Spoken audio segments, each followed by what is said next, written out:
Hello, everybody, and welcome back to another episode of the Cup Reviews, brought to you by Cup of Hemlock Theatre. I am your host, marketing manager, Mackenzie, and tonight we are talking about an epic two-version play, and that is the National Theatre's production of Frankenstein.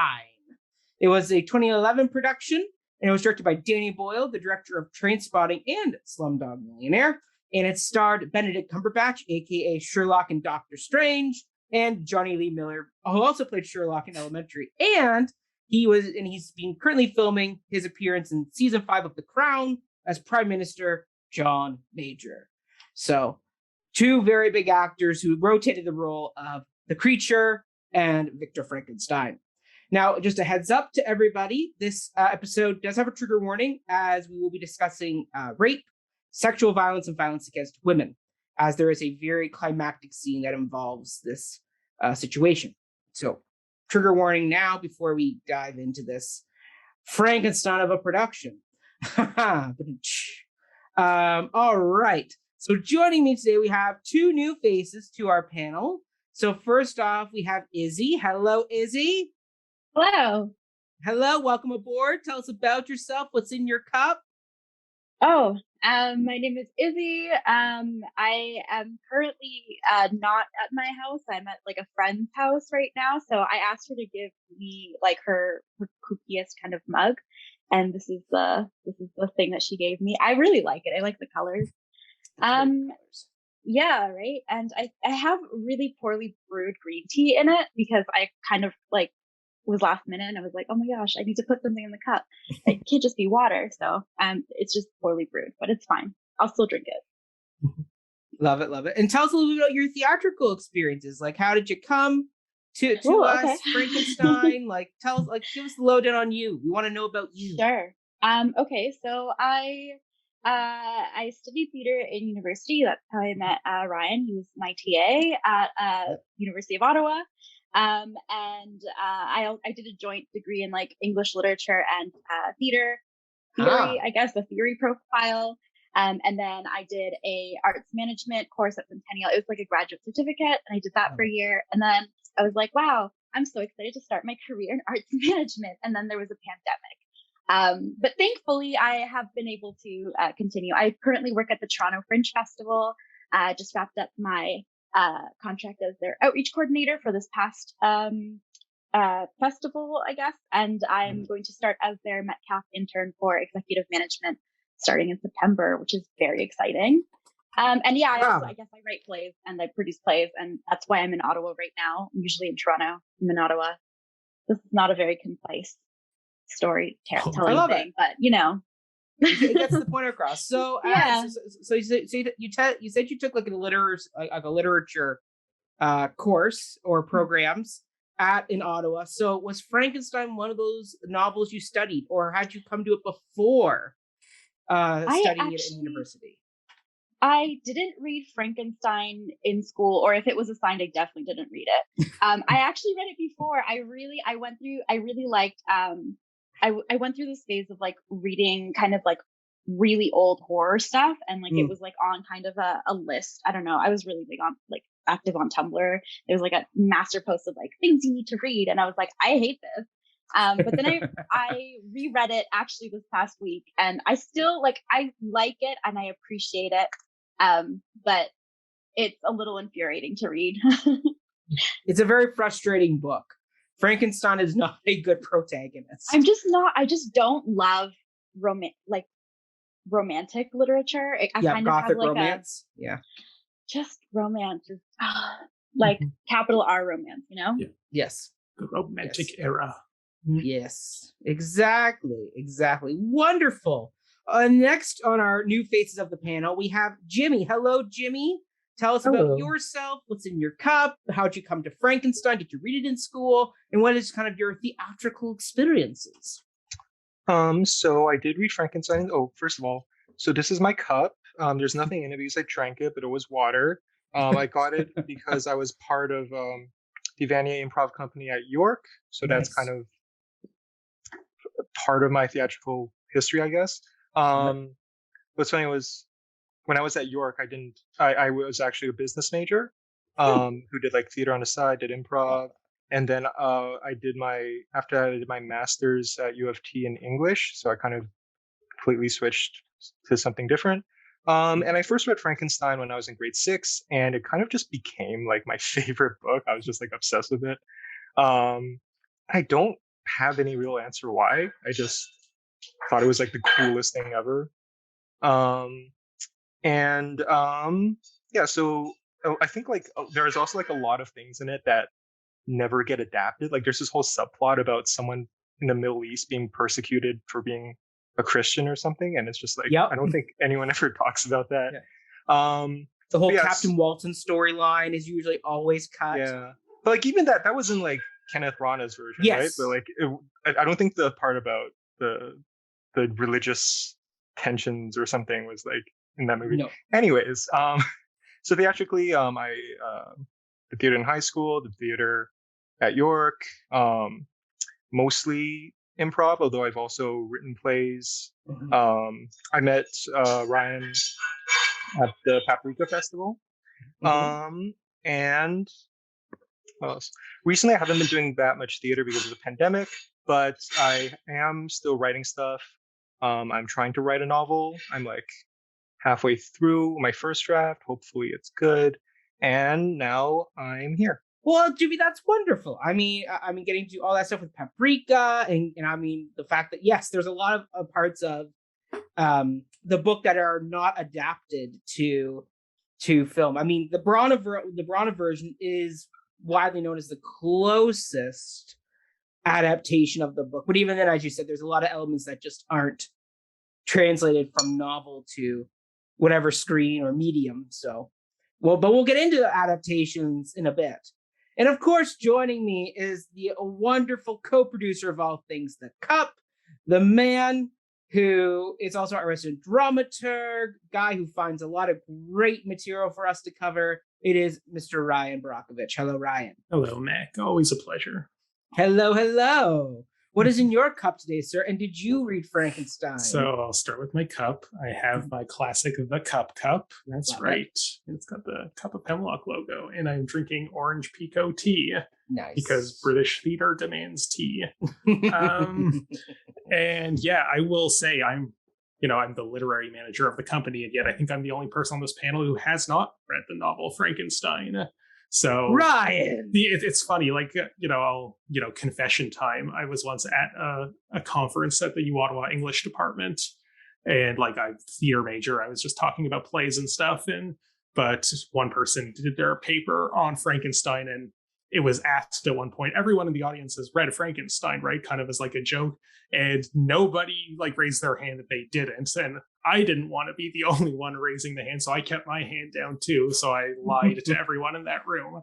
And I don't know if other people were also in the same boat as me and were also just lying out of embarrassment about being the only one. Maybe nobody in the room had read Frankenstein, but no, I read a lot of old books, but Frankenstein, I guess, just is one that kind of has always eluded me. Doesn't mean I won't read it someday. I took a lot of like English electives at various times, especially in undergrad, but it was just never on the syllabus. So yeah, maybe this production will encourage me to pick it up and read it later. Perhaps there's a question about that at the end, so stay tuned. Wonderful. Well, I am drinking some water from my tankard here. Because, I've been outside most of the day walking, so I am ready for just a nice cool glass of water. So, that. I read the Great Illustrated Classics edition of Frankenstein when I was a kid. And then in grade 11, we had to read it as part of like the novel of choice for the teacher. And then I did a comparative essay with Victor Hugo's The Hunchback of Notre Dame. So two great Gothic bits of literature there to compare and contrast. And they actually have a lot in common. And I actually went back and found the essay in my files to see like what I wrote. And actually were some good points Mac made. I was quite impressed with grade 11 Mac. He was quite astute there. But yeah, so I had read it. I also went back and rewatched the Kenneth Branagh Frankenstein as well, just to kind of get another meeting. I didn't get a chance to watch the 1930s Lon Chaney Jr. version, which is too bad. I'll have to watch it at some point. It's been on my bucket list of Halloween movies to watch is one of the old Frankensteins. I've seen Bride of Frankenstein. That was weird. Of course, you're forgetting about the best film adaptation. That's Young Frankenstein. Well, I watched that one too. That was my next one I was going to mention, which is by far a great adaptation, and it's more of a parody of the 30s Frankenstein than it is the actual novel. But still, it's a great Mel Brooks movie. If you have not watched it, ladies and gentlemen, I highly recommend you watch it because it's fantastic. So yes, Jimmy, your hand went up. Yeah, I'm pretty sure it was Boris Karloff. Is it Boris Karloff? Jr. played the Wolfman. I think that was. Hold on, let's find out. I think you might be right on that. Okay. Yeah. Hold on, Lon Chaney Jr. He let's see here. Spelled backwards, he was in Son of Dracula, Frankenstein's Monster, and The Ghost of Frankenstein in 42. Boris Karloff also played Frankenstein. So both Lon Chaney Jr. and Boris Karloff have both played Frankenstein. So we're both right. Okay. Exactly. Yes. Wonderful. Okay. Speaking of actors who've played Frankenstein. Yes. Let's get into our first question of the day, shall we? Which is, so this production was noted for the fact that the roles of Victor Frankenstein and the Creature, which is his proper name, he's not Frankenstein, he is the Creature, were played both by Benedict Cumberbatch and Jonny Lee Miller, and they would rotate who played what in the production, like a one-off night. They when played Victor, when next night they would play the Creature, and so National Theatre filmed both versions of this, and so we've all watched the play twice with the actors switching roles. So let's figure out which pairing do we like, and what do we think of our two leads. Jimmy, I'll let you start this one. Sure. So when I first heard about it, I thought that I would like Cumberbatch as the Creature more, because I thought that, because he's taller, he looks like, what I mean? I feel like he would better portray Frankenstein's monster. Mm-hmm. Then I watched both of them, and I gotta say I much more prefer Benedict Cumberbatch as Dr. Frankenstein and Jonny Lee Miller as the Creature. Mm-hmm. And I think it's because I just kind of really didn't like Cumberbatch as the Creature. I thought, I don't know, it seemed like he was doing like some sort of impression of a mentally disabled person, and it seemed got uncomfortable at certain points. But even other than that, I think even take all that aside, I think he was also a bit kind of over the top for my taste. I think Jonny Lee Miller was more grounded. I think Jonny Lee Miller as the Creature was more relatable, I guess. I didn't I think the audience laughed more at Cumberbatch's things, which it could be a plus, but I personally prefer Jonny Lee Miller's sort of more human portrayal, I guess. And also I also liked Cumberbatch as the Doctor more, because I think he basically made a career out of playing smart assholes, so, and I think that really suits him. And he really sort of captures the character from the book to sort of he thinks he's really aloof. He's he kind of doesn't really see his wife as a person most of the time. And while they're and Jonny Lee Miller as the Doctor, I think he has that, but I think the difference that I sort of saw was that Jonny Lee Miller, he really did sound like he was in love with the science, I guess. That's the way I sort of thought of it. He really does have the sort of it's alive, mad scientist kind of feeling to him. He yells a lot. Yeah. But I think Cumberbatch, it seemed like he was in love with himself, sort of. And I think that's kind of the difference between the two characters. And I sort of preferred Cumberbatch's interpretation more, I guess. So yeah, so definitely for my money, Cumberbatch is Dr. Frankenstein and Jonny Lee Miller as the Creature. I will piggyback right off you on that, because I felt the exact same way. Jonny Lee Miller, well, I think in both versions, he was kind of the MVP of this entire production, in my opinion, which is surprising, because of the two of them playing Sherlock Holmes, and I've seen both of them, I prefer Benedict Cumberbatch, if I'm being honest. But in this production, Jonny Lee Miller as the Creature was just breathtaking. And I completely, Jimmy, everything you said about Benedict Cumberbatch's version of the monster I was uncomfortable with him, that, and not like a good, ooh, he's so creepy as the monster way, and like what are you, the actor, doing kind of way, which is never like a good sign. And like, yeah, Miller's version of the creature was such a clear, like, logical progression of like him learning and developing and becoming more coherent, whereas I found Cumberbatch was a lot more like mumbly and incoherent for longer, until he suddenly wasn't, and it like didn't have this like growth to him that I like. Yeah, I cannot pin down like a moment in Miller's performance where he's like more coherent or more. It was such a gradual shift that I thought like it really came together very well.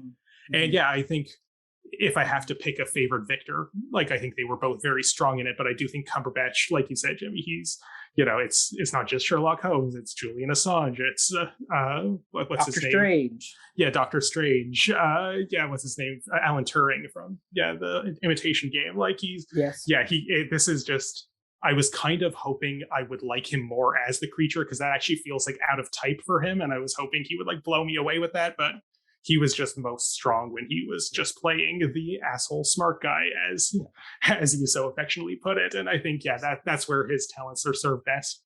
And Miller's Victor, while I thought was also very good, it was maybe a little too gruff and a little too contemporary feeling for my taste, whereas Benedict Cumberbatch just feels like a man from the past all the time. Whereas, and maybe I feel like the hair might have had something to do with it, but Miller's hair as Dr. Frankenstein and his tone of voice and like a lot of like little factors together kind of made him seem like he's too much from today, which there's an interpretation to that he's a man ahead of his time on the cutting edge of science, that like I could work with it, but I thought, they both seemed exactly at home in Miller as the creature and Cumberbatch as Frankenstein. I agree. I will third piggyback off all this, because yes, I mean the pairing of Cumberbatch as Victor, Lee Miller as the creature was my preferred version.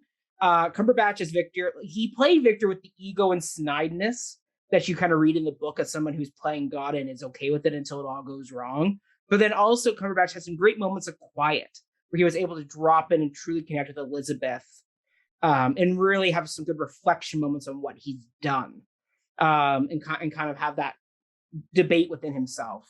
Meanwhile, Lee Miller's Victor, I found was more often than not, he went to the loud yelling side of him, where it's like, as Jimmy said, the mad scientist, like the like kind of going way too big at times, and kind of lost some of that nuanceness and some of that struggle that Victor has.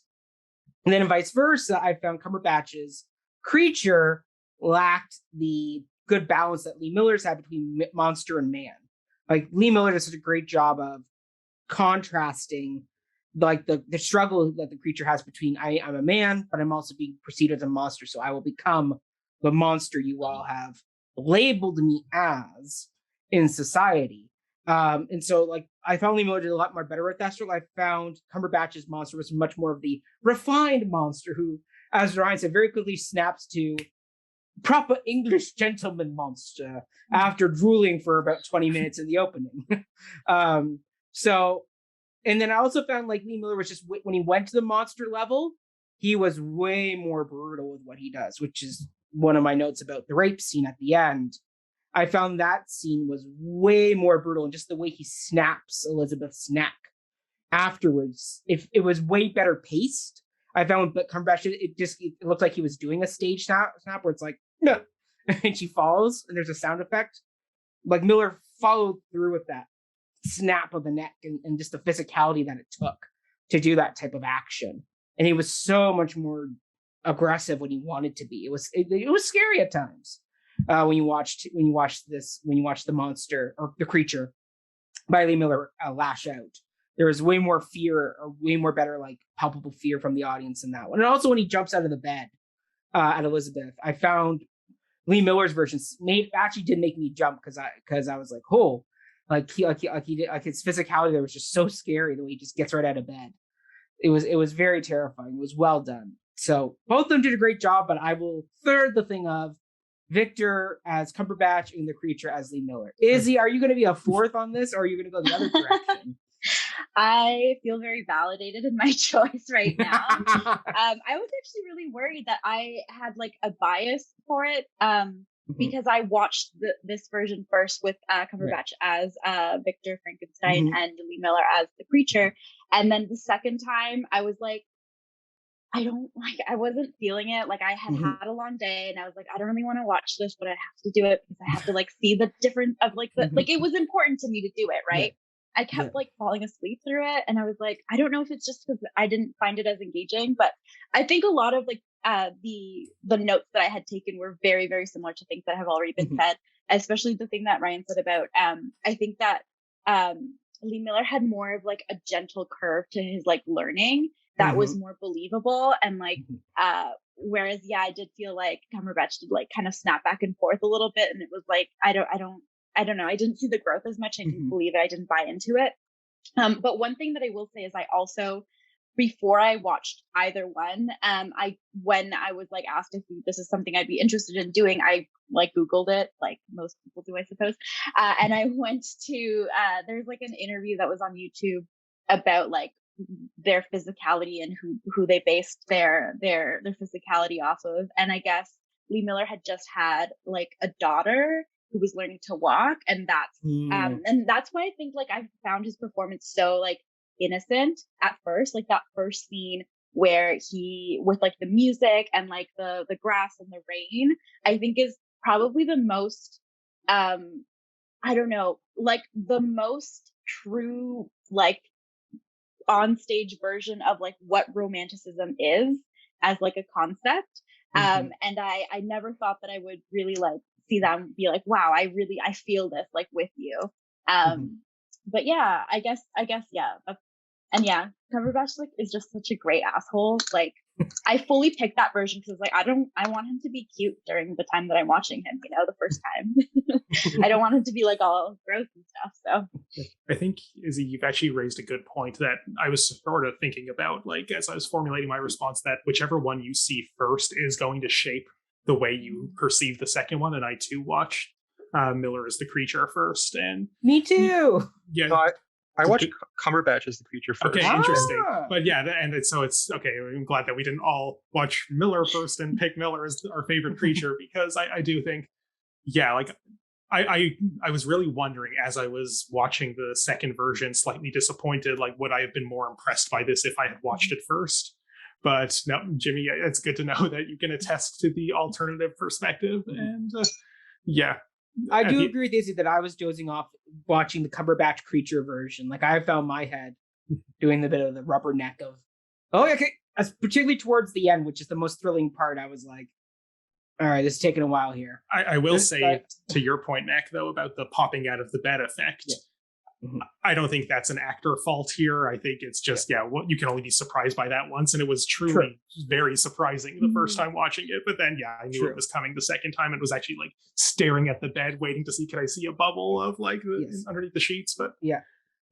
And I will say, I think, Jimmy, you brought it up that about Cumberbatch kind of doing almost at times almost doing a parody of someone who is who has a mental disability. That actually agreed with you on that. I agree with you on that. And actually, Ryan and I just went through a whole mini series discussing this very topic in Nicholas Nickleby, where one of the actors is playing the character Smike, and we have a whole big long episode discussion, perhaps too long of a discussion on this. But also like Cumberbatch did that as well. Like I just think his performance in August Osage County, the film version of it, where he did play someone with a cognitive disability of sorts, and like I felt like that was handled a little more tactful because it actually just was textually the case in that performance, whereas here it's just the monster or creature, you know, trying to learn, being like a full-grown adult body, but with the mind of a child. Like it didn't quite gel, I think, the way that he was hoping it might. I agree. Well, I mean, this production is not just a two-hander. We have other people on stage with these two leads. Do we, though? Yes, we do. Yes, we do. So let's talk about what other character we felt was best performed. Izzy, I'll let you start this one. I really struggled with this because I was so like paying attention to the two main leads that I don't like. I think the obvious, the two other characters that really have like a really big role in it are like DeLacy and Elizabeth. Yeah, Yes. Elizabeth, played by Moneypenny herself, Naomi Harris. Yeah, I think that I liked DeLacy. I don't know. Okay, here's the thing. I don't know if I liked the character of DeLacy more because I feel like oh my gosh, I can't put my thoughts together because I didn't like the way that Elizabeth was written, and I don't know if that's why I didn't like that performance. I don't know. But yeah, honestly, for this question in my notes, what I have is that I just think the Scotsman should have had more like time, like just like the comedic relief. Like we needed more of that, I think. Yes. But yeah, I think DeLacy was interesting because I of the actual interaction that they had with like the two characters actually did interact a lot, and they did like speak to each other, and like that was really, I don't know, it was a very like individualistic, or just these two people who kind of are playing the two sides of like one person really. So like to break out of that and just like have this character kind of explore who they are apart from that was really interesting. Whereas I feel like Elizabeth was supposed to be that for Frankenstein, but like it didn't really work as well in my opinion. I don't know. I agree. DeLacy was my choice, played by Carl Johnson. He was my choice of shout out for, because he was such a kind old man. Like he like now whenever I read that section of the book, I will picture John or Carl Johnson's as DeLacy, because it is such an iconic character from the book. And I mean, what's his name? Gene Hackman plays him in Young Frankenstein as well. So I mean, it's a very famous character from the books, and I think this character was probably the best character that was done justice, because Izzy, you're right, Elizabeth is touted as kind of another big major supporting character, but she isn't given as much action or as much to do as say DeLacy was, which is too bad, because in the books and also like the Kenneth Branagh version, Elizabeth is much more explored, and in this, because the way they adapted it, she was kind of the fourth tier down character. That was like, she was kind of the character that gets fridged, as they say in the comics, for the sake of moving the plot forward, unfortunately.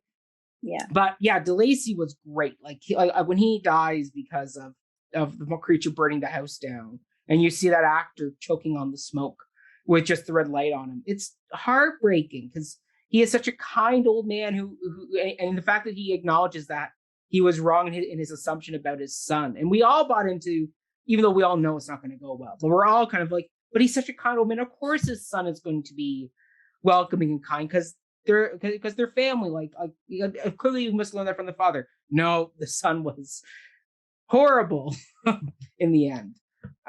But yeah, no, DeLacy, Carl Johnson was a lovely scene partner, and him and Jonny Lee Miller had such great chemistry together. That whole snow scene, it was beautiful watching the two of them do the scene, or the scene where they're talking about Rome and the fall of Rome and the why people kill. And he's like, "You learn fast, maybe too fast." Like it was so great. It was wonderful. It was fantastic. Ryan. Oh yeah, I was very tempted to say Carl Johnson too, if I'm being honest. Like, because yeah, he is just such a great presence. I'm just a fan of him. I was very happy to see him in this. Like, I don't know if you've all watched the filmography of Derek Jarman. Yeah, no. Derek Jarman. But like, yeah, so Carl Johnson plays like Ludwig Wittgenstein in Jarman's film Wittgenstein. So that's just like exciting. And he played Ariel in Jarman's The Tempest. So like, okay. Also, he was in actually the same year that he did this Frankenstein. He was in that film adaptation of The Deep Blue Sea that I talked about in our episode of Deep Blue Sea as Mr. Miller. So that was fun. I can see him as a Mr. Miller. I can totally see yeah, a bit older, but then with the version we saw in the production, the stage production. But so, yeah, I could sing his praises. I think he's great, but I don't like how much there more is to add here. But two other characters that I kind of want to give it's like less enthusiastic, but I think it's worth shouting out, is Daniel Miller and Lizzie Winkler as Felix and Agatha, his children, or his son and daughter-in-law. Yes. They're very small parts, like they're not in it a lot, but I think I was just kind of mesmerized by the amount of, and perhaps this is a bit of a writer shout out as much as it is an actor shout out, but like the amount of depth that was given to these two characters whose only function is to just be mean to the creature. That is like plot wise, that's all they need to do. The fact that we have like a whole backstory about them, they like genuinely love each other. They like, you know, they don't understand that the creature is the one who's helping them with all their chores, like the shoemaking elves. Like, like I thought they really sold all these scenes that I genuinely believed that they would show kindness to him, and then tragically they don't. And it's like, but I also believe that switch that they make where it's like, no, get away. Like it didn't feel like out of character. Well, even with all that character it was development, protective more than it was mean. Like yeah, like whole thing is Agatha's pregnant and and you have a blind old man. Like, not to be mean to the creature, but if I saw some zombie looking stitched together man, well, yeah, my first instinct would have been to go get him. It's an understandable instinct, but I think like, you know, I could totally picture a version of like worse performers just doing nothing with these characters that just like, they're not that important. But I really loved what Daniel Miller and Lizzie Winkler just did and really humanized these characters very well for their very brief appearances. Yes, I agree on that. I would honestly say that I don't know if it's like, I think they're so important to like establishing the universe of it. It's not just like, I wouldn't say that they're like throwaway characters, because I think what they're there to like do is like show like even the people who are good in the world, because up until then, like Frankenstein or like the monster has only like really interacted with like people who are like, you know, not cruel. Cruel, right? And then like to see like even the people who have loving parents, even the people who genuinely find happiness and love in their lives, like it establishes that in this world, it's just not going to happen. And I think that you're right. I really, actually, when you said that, I was thinking about the fairy scene. I don't remember if they're like, oh, the fairies. The fairy folk. The fairies.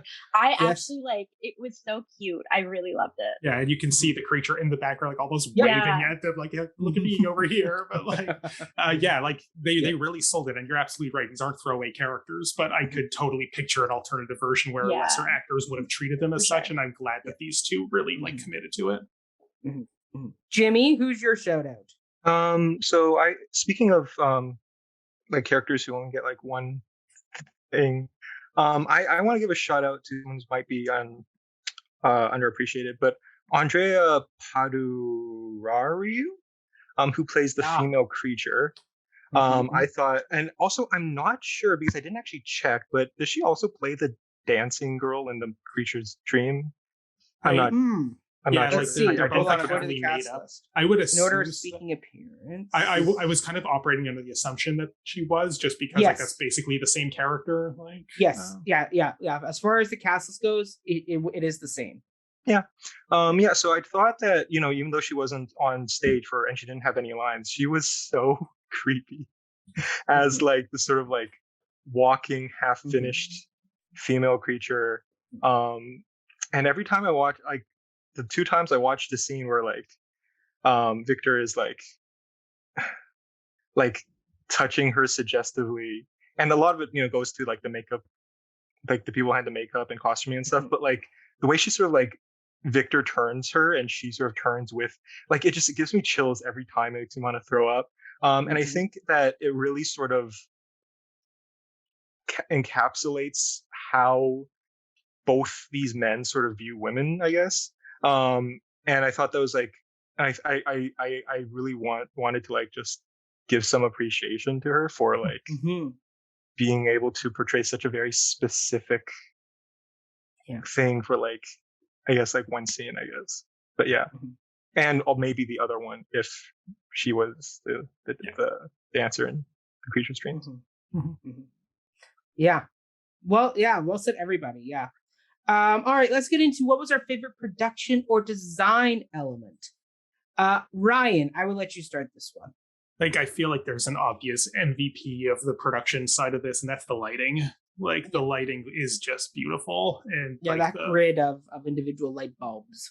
Oh yeah, like that whole like incandescent chandelier type. That the various like cues and moments where it kind of glistened in certain ways that like, I wish I'd written down like more of the exact ones, but I just remember every time it happened, like, oh, what a perfect moment to really punctuate with that glistening. And even just like the atmosphere created by the lighting, like the red glow during the entire like opening sequence is very strong.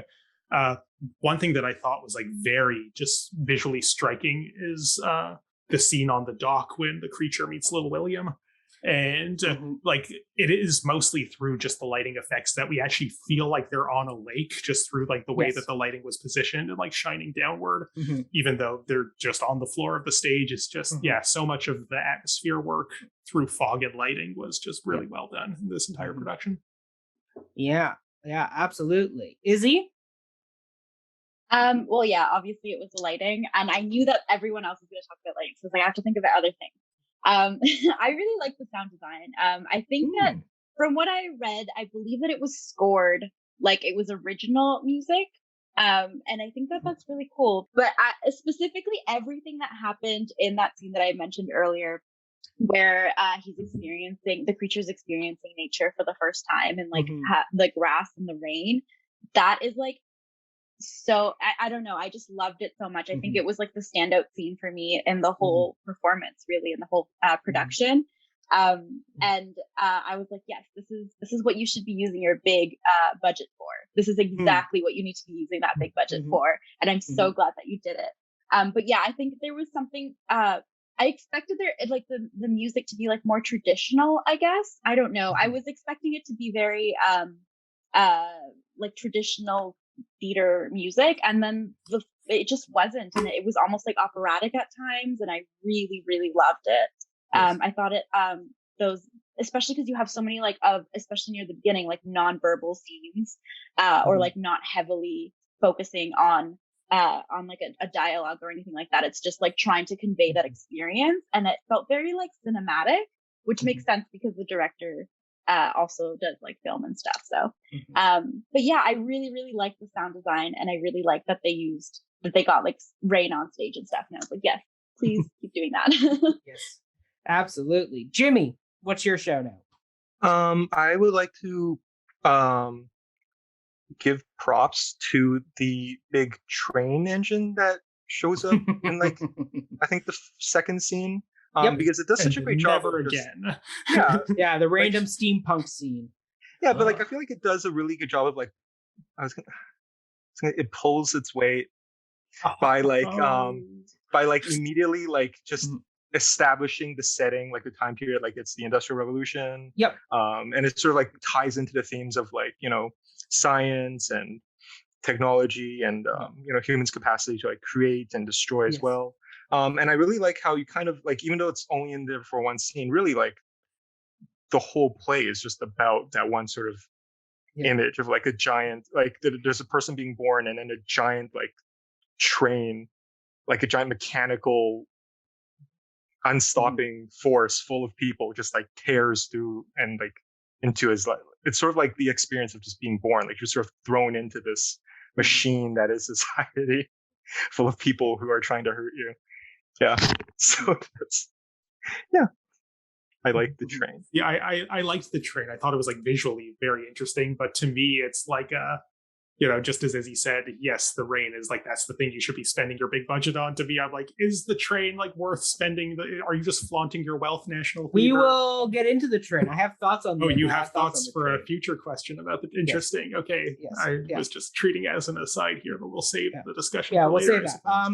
But I would say my favorite production element was the set, like just the way they used the stage, from like the womb in the opening, or the womb, whatever they want to call it, the incubation chamber, and just how the creature rips out of that is gorgeous. And then as we have the train set, we have the lake set, the ice lake set, the house set. It even has like a little design of like illustration from like the novel, where it's like the creature and Lacey reaching out to one another. Like it was just such a beautiful, well done set. And the fact like there's so much symbolism that they put in there, like the fact that the Frankenstein house is always on a cockeyed, raked stage. So it's almost like the house is never on firm footing, just like Victor isn't. He's always a bit lopsided.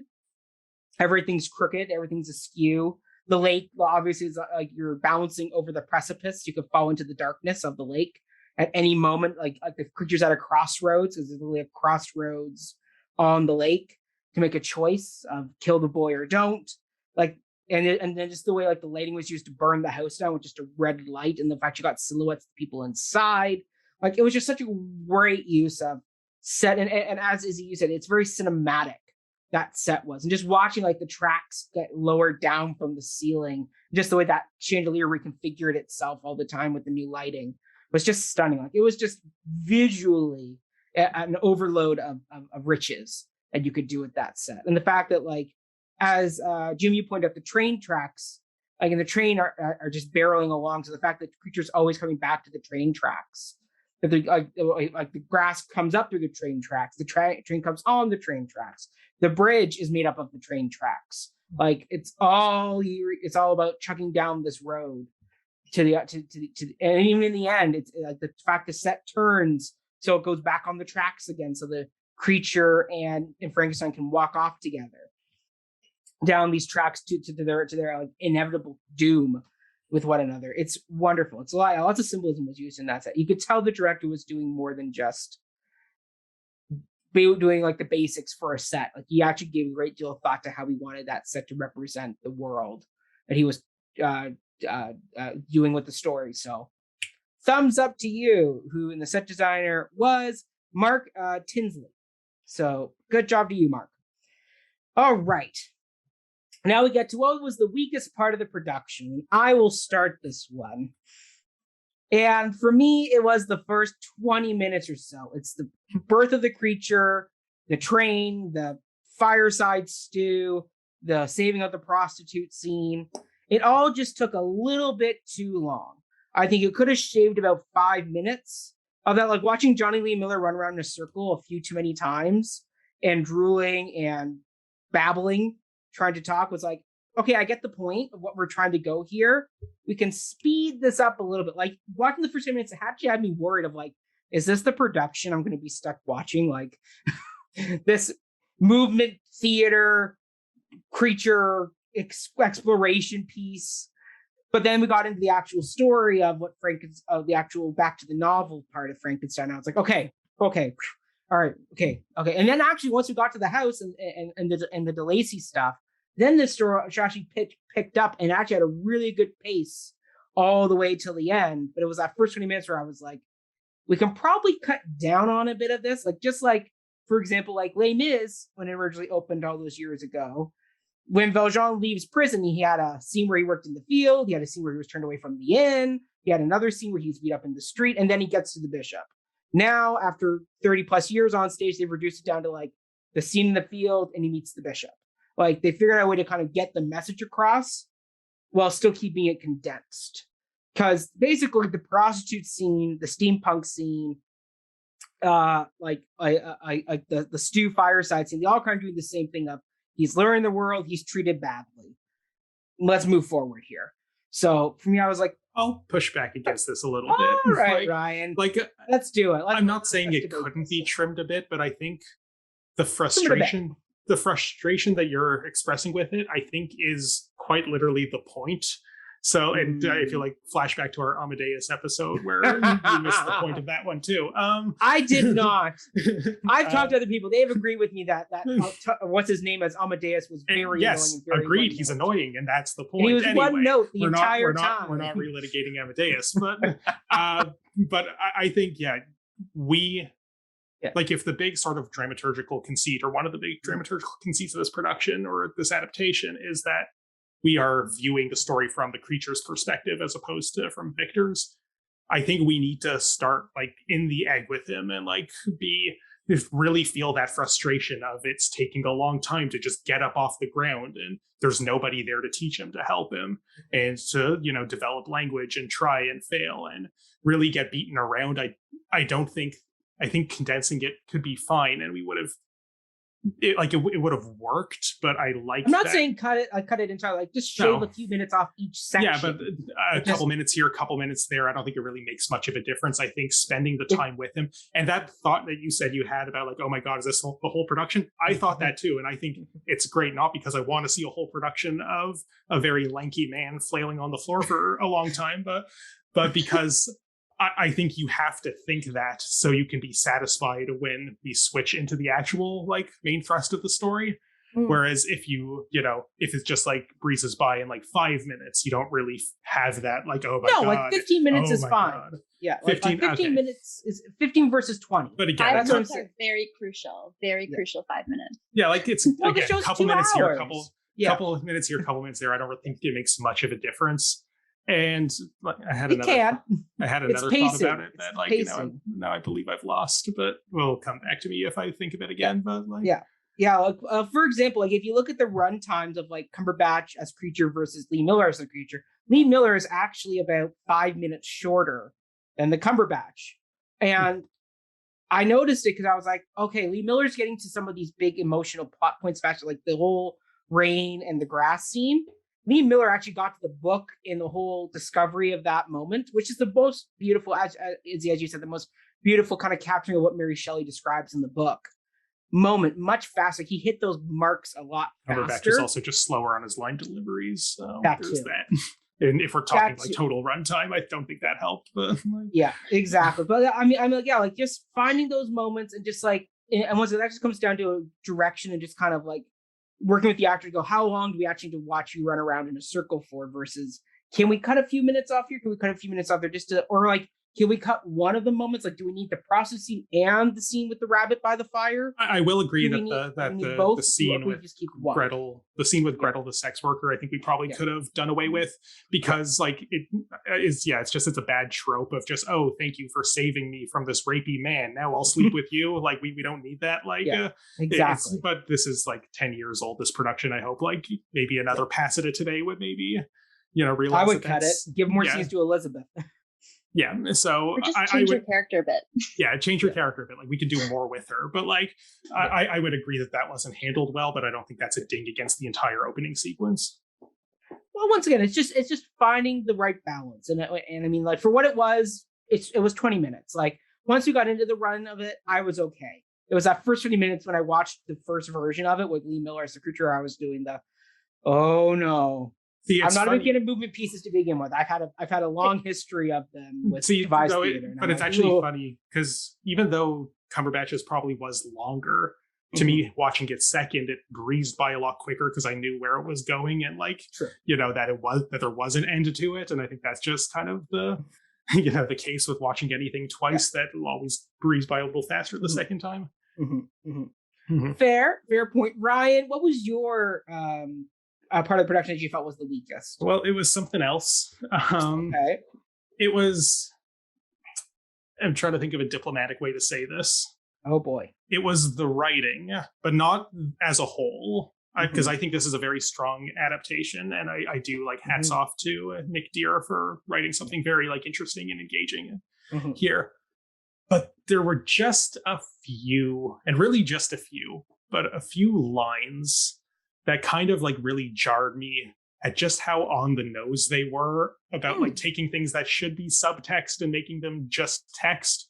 Right. And I wrote them down on the second viewing. I was like kind of catching them on the first viewing, but then because I knew they were coming, it was easier to kind of lock them down. And like, here they are, and in no particular order. Like when like Papa Frankenstein says, take him away, he's monstrous, referring to Victor. Like, oh, really? Yeah, Victor's the monster? Tell me more. I didn't grasp that. Thanks. Like, did we need a line to like really just hit us on the head with that? I like the one that kind of really infuriated me was when it's at the very end, like when the creature thinks that Victor is dead and then he wakes up and he's not. The creature says, Master, you do love me. And Victor says, I don't know what love is. And we already had what I thought was a beautiful scene when the creature was describing love in Scotland. And we can tell on Victor's face that he's angry because, wow, this creature has more capacity for love than I do. So having him say later, I don't know what love is, like, it's just, yes, we know. The acting did that already. There are a few more. Like obviously you killed my wife, you killed mine. Yes, we know how symbolism works. Like, I don't know if I should bother reading all of them, but like, at the end of the day, like, fine, there are two more. Elizabeth, right, give it to us, Ryan. So Victor says to Elizabeth, I'm talking about science. Elizabeth says, no, you're talking about pride. Really? Is that his sin? Huh? And last one. In fact, I feel like I did these in like reverse chronological order. That's funny. But yeah, it was Felix says after he like beats the creature and like sends him on his way, like it was a monster. And then DeLacy says, no man is a monster. And like, wow, thesis statement. Thanks. So yeah, just who as is a the writer, monster and who is the man? No, but like that's exactly my point. Like as a writer and a dramaturg, stuff like that just really irks me because it's just not trusting the audience to be smart enough to grasp not very complex themes and symbolism. So yeah, that if I have to ding something, it's that's the the writing. Otherwise, aside from just those like handful of lines, I thought the writing was very strong. Certain characters could have maybe been given more or different things altogether that I'm sure we'll probably unpack in a little bit. But that was my kind of big like just anger inducing sort of stuff with some of the writing. Fair points. Fair points. Izzy, what are your thoughts? What stood out to you? So I also struggled like with how to word this. But I think I'm gonna say like casting choices for minor characters. Something that really irked me throughout it is that we have like I want to say we have like 3 like big acts of violence. And all 3, one of them is like a boy, like a black boy. One of them is a black woman, and the other one is like a woman who has no lines. And it's like I don't know. It was really strange to me that like, and I thought I was like, oh, maybe I'm just like thinking too much about it. But I did watch it with a friend as well, and she was like, "That's a bit weird, wasn't it? It was a little bit weird. Wouldn't you say?" I was like, I would say actually, I do think it was a little bit strange. I don't know. It was very. I think it kind of just like was one of those instances where people are like, I'm just gonna throw in people of color and like spice up my play to make it like more look how modern and like accepting I am. And it really like they didn't really think about what those roles were. They didn't do their dramaturgical due diligence. Yeah, it was just kind of uncomfy, you know. I feel like maybe if you thought about this a little bit more, we would be like, maybe we shouldn't, stage another act of violence against, a non-white individual, and maybe like the biggest acts of violence should be like 2 non-white individuals. I don't know, just that was my biggest kind of gripe that I could like think of to like. It's also interesting to add to this that William is played by a white actor in one of the versions and a black actor in the other, which like, and again, just to hammer home the point that they didn't really put much thought into it. It's like there was no aspect where they thought that, this is a character that their race matters for any reason, which I feel like from their perspective, that's like, we did it. Post-racial color blindness is a thing, but doesn't mean the audience will necessarily perceive it that way. So yeah, very fair point. Yeah, I agree with all that. Yes. Jimmy, what are your thoughts? What stood out to you? I didn't have like a weakest element of the production, but like now hearing all this conversation, I agree with basically everything that was said.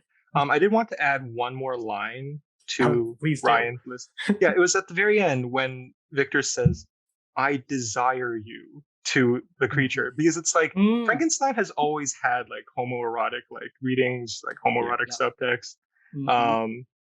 And you could have got that just through the acting. I didn't need it to be text. Like you could have like, expressed that with like, and they did, like the way they looked at each other, the way they acted. And that was my kind of big thing. It's every line that I flagged. It's not like the actors and the like directing wasn't communicating these ideas. So we really just didn't need them said aloud. And it felt like leftover from a first draft of the script that should have just been cut out while they were in the rehearsal room. Yeah. It's like they write it down like, oh, I'm going to replace it with something better later. But then they don't. Oh, damn, it's opening night. Oh, well, we'll stick with what we got, everybody. Wonderful. Okay, let's get into the last question of this section, which is, do we think this production is worth the watching? Ryan, as our resident TA, as well as one day, hopefully soon, a professor, Yeah. What would you do about this production? Would you put it as part of your syllabus?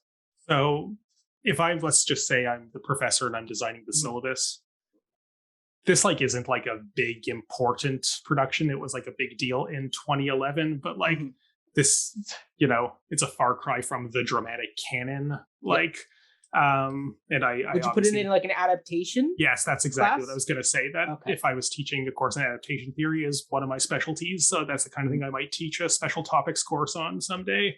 Then yes, I think that's exactly where I would put it.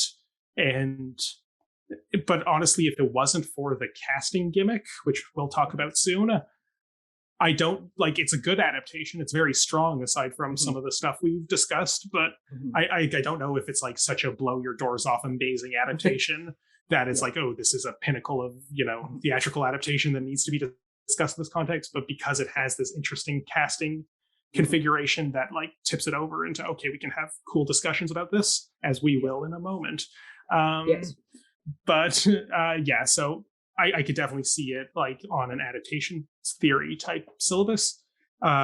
If just hypothetically, as the TA and I don't design the syllabus and we're studying Frankenstein in the course, I guess I'll have to read the novel. But like, well, if nobody's just gonna put this play, like the text of this play, which is published and you can read it, but like nobody's just gonna put the text of this play on a syllabus without talking about this production specifically, because I don't even know if it's been revived at any time since, but it was written for this production. The casting was baked into the performance.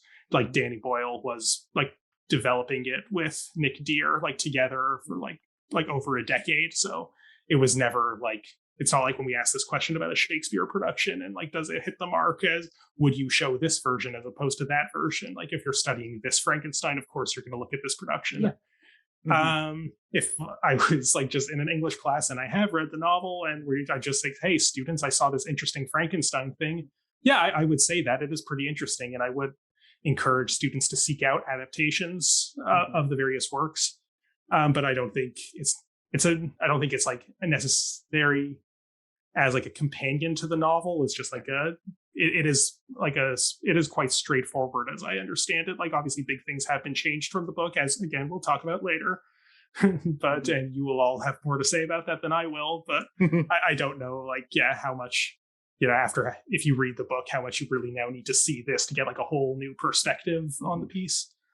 And just like on a smaller note, if just out of the pedagogical context, if I would just recommend this to people, I would honestly say watch both versions if you want, but you only, as per our earlier question, if you're only going to watch one, we know what the answer is. Watch Lee Miller as the creature and Cumberbatch. And like, if I'm being completely honest, and this will come up probably more so in the next question, just knowing that the casting gimmick exists kind of is enough that you don't really need to watch both versions. Like we all had to watch both versions for the sake of having this discussion so that we could then come forward with this conclusion. But yeah, for just a general viewer, I think you can just watch the one version and knowing that, oh, it's cool, they flip them some nights, like is just good enough to have that discussion about the casting. Yes. And answer. Yeah. Love it. Well said, Ryan. Well said. Izzy, what are your thoughts? I think I would recommend it. Honestly, this is the only version of this Frankenstein, like a retelling of this myth that I have seen personally, that focuses so much on the creature's perspective. And I thought that was really interesting because I just have come off of like rereading. Actually, I listened to the audiobook, which fun fact, for some reason, David Dobrik does like the free reading of Frankenstein on Spotify. It was cool. Wild, very, very weird. But anyway, like it's very much centered on like the Dr. Frankenstein, like Victor Frankenstein, and like literally from his childhood all the way to like his trauma and all the way to like you only hear from the creature like in retrospect of him like I'm going to tell you for 3 chapters, like I'm just going to give you this long ass thing about how like what happened to me and all this stuff. I'm going to give you all this backstory, but it's not from his perspective. Like you also like hear like the Victor's kind of like thoughts along with that. And so I thought that was really interesting to like see it, that even like that beginning piece that you didn't like, I really liked it actually, because I was comparing it so much to like this very like wordy, like very literature and like upstanding guy who is very like proper or whatever, and who's like has many thoughts and likes to talk about his emotions for really long time. But and then to like compare that and like contrast that so specifically with like just like silence for like such a long time from the, and just like noises and guttural noises. I thought that was really interesting. So I would definitely recommend it to people who wanted to see that perspective. But yeah, I don't know, the market, like the whole, I guess we'll talk about that later as well, but like the whole switching of the actors thing, I don't know, like I thought it was interesting, but I'd probably just say watch the one with with Jonny Lee Miller as the creature.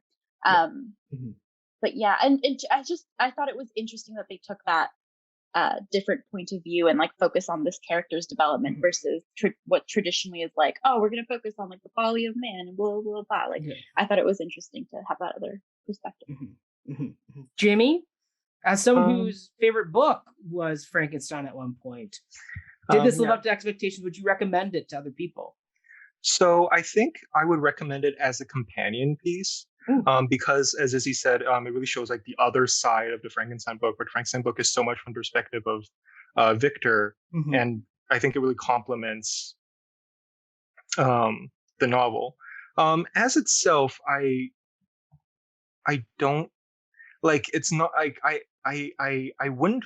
I honestly would not recommend it to someone who like hasn't read the novel. I think that I just think it's, or maybe I'm just biased and I just like really like the novel, and I think more people should read the book. But yeah, I feel like without the sort of like the prologue with when they're in the Arctic, and like the build up to like, you know, him like creating the monster, like the creature. Sorry, I really like love all those little bits, and I kind of would. And I kind of like, and I see why they like, you know, didn't have it, because this is very much from the creature's perspective, from like, you know, his point of conception or birth or whatever. But yeah, I would recommend it. Like if I were to teach a class, I would show this, but like only if we were talking about the book, not like in a theater course. Yeah, I would show it in like a English literature course, not a theater course, I guess. Yeah. But, see, just to comment on that, as the person in the Zoom room who hasn't read the book, I would agree. Like, I don't watch this and think, well, now I don't have to read the book because I've seen that. And like, I don't think any good adaptation does that. I think all good adaptations are either standalone pieces in their own right or companion pieces to the original. So yeah, like it's not. Although Nicholas Nickleby certainly tries to bring it back to that, like now you don't have to read the book because you watched the stage production for 9 hours. But yeah, I think, as someone who hasn't read the book, though, I did very much enjoy this as a work on its own terms, and we'll probably talk about this a little more, but Frankenstein has so much pop mythology behind it that even if you haven't read the book, you know enough about Frankenstein that you're not completely like in the dark watching this to be like, what even is going on? I haven't read the book. I don't understand. So yeah. And just to jump off of that, I would say that another thing, and Ryan mentions, is that like, because like so many of it is just like taking the subtext and turning into text, sometimes it's sort of feels kind of like a SparkNotes version of the novel, I guess. Like at the end when they're like, you know, come scientists, destroy your creation. Like yeah, that's the theme. Like, and then they just like say it out. So I think I would like, it's definitely useful as like a companion piece, I think, in understanding the novel, because it like takes the themes up. But yeah, so I wouldn't recommend it on its own. Yeah, I mean, I agree with all of this. Like for me, I just go, yeah, overall, this is a very solid production. We'll get into the whole double casting thing in a bit. Don't worry, it's coming, audience. But I mean, like, if I had to choose like one version to show people, it would be the Jonny Lee Miller creature version. I mean, I think this appeals to a very nice, broad, general audience. It's a good story, even if I do think the first 20 minutes can be shaved down to 15.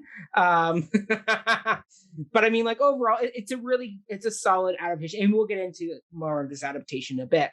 But I think overall, like for the stage, considering this book is a massive book to adapt to the stage, I think overall it's a solid piece. I mean, if I was in grade 11 English again, I would definitely hope my teacher would show me this, as well as the Brana version. I think if you did a companion of the Brana version, this version, and you read the book, I think that's a solid kind of amalgamation of what this is. And Ryan, I would totally take a adaptation theory course where you teach Frankenstein as like a unit in there, because I think that'd be a great bit of exploration to do, because Frankenstein is such a Hollywood figure now. Like as Jimmy and I both said at the beginning, we have Boris Karloff and Lon Chaney Jr. doing this. Like we have Bride of Frankenstein. Frankenstein spawned so many things. I mean, there was even talk back when Universal was going to do their monster universe that it was going to be Javier Bardem as the creature at one point. Yeah.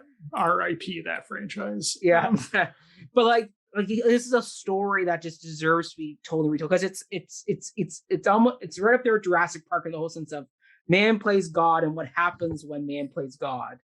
It's a great kind of fable to kind of remind man of his hubris and kind of like in the most explicit terms. Exactly. So there's so much good stuff in there. So yeah, no, overall, visually it's great. I highly recommend it. I would show it to my family who are not big theater goers. So there you go.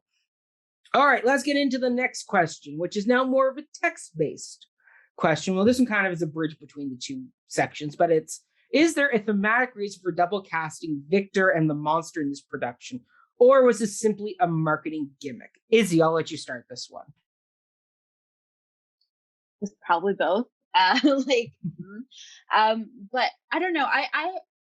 I like the idea. I think when someone says like, oh, they're gonna alternate roles and like, well, what? And you're like, oh, that's kind of interesting. Like I'll bite, you know. Mm-hmm. I think that it probably did serve like the performances. I don't know exactly like the only thing I can really think of is that they're just showing like the two sides of the human experience of like being the creature, like the creation of nature or the creation of God or whatever you believe in, and also being having the power to like create, not necessarily life, but just like create a thing that you also like are in charge of and responsible for, and I think that was like kind of a weak link. I don't know. Like I didn't see anything that was like really like a theme that was really big that it would have really served as much as like the shock value of having two drastically different characters being played by the same characters like in switch every night. As a marketing ploy, I'm sure it worked very well.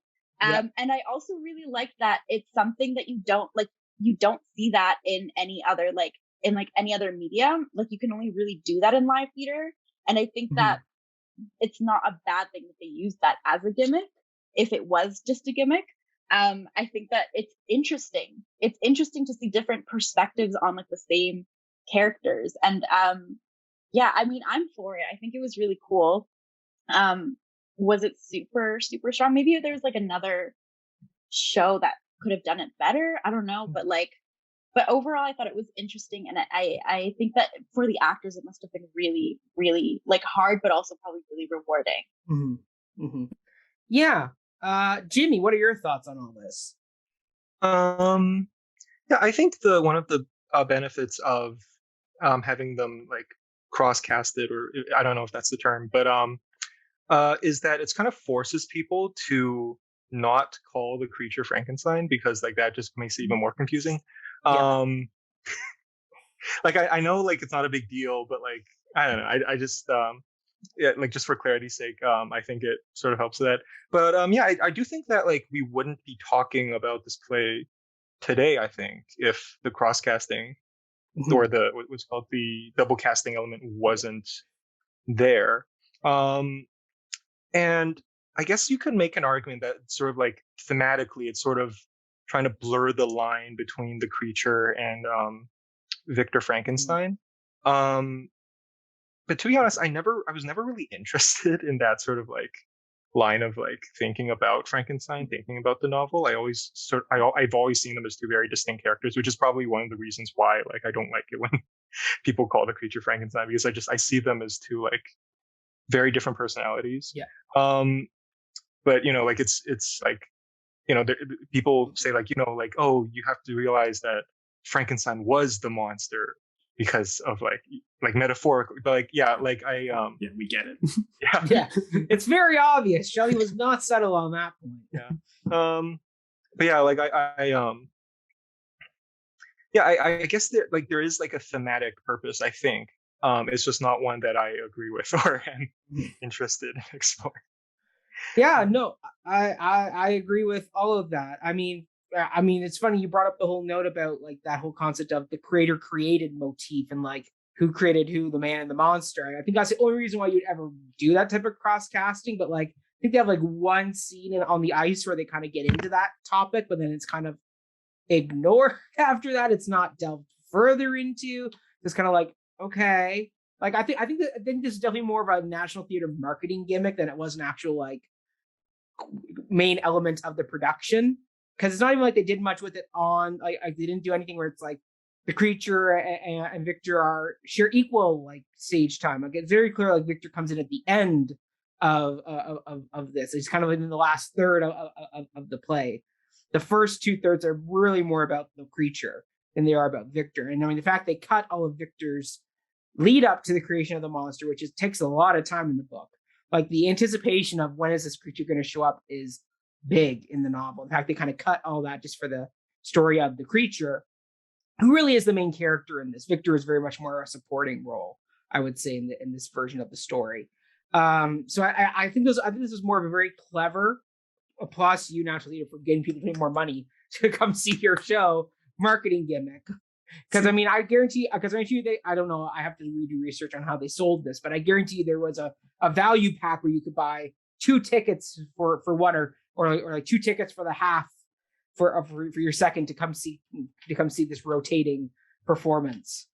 But ultimately, I think we all agree as the 4 of us that like clearly there was one version where the casting was much better than the other version overall, and maybe they should have just stuck with that version because yeah. Ryan, or So, no, yeah, Izzy, like- you looked like you had something to say.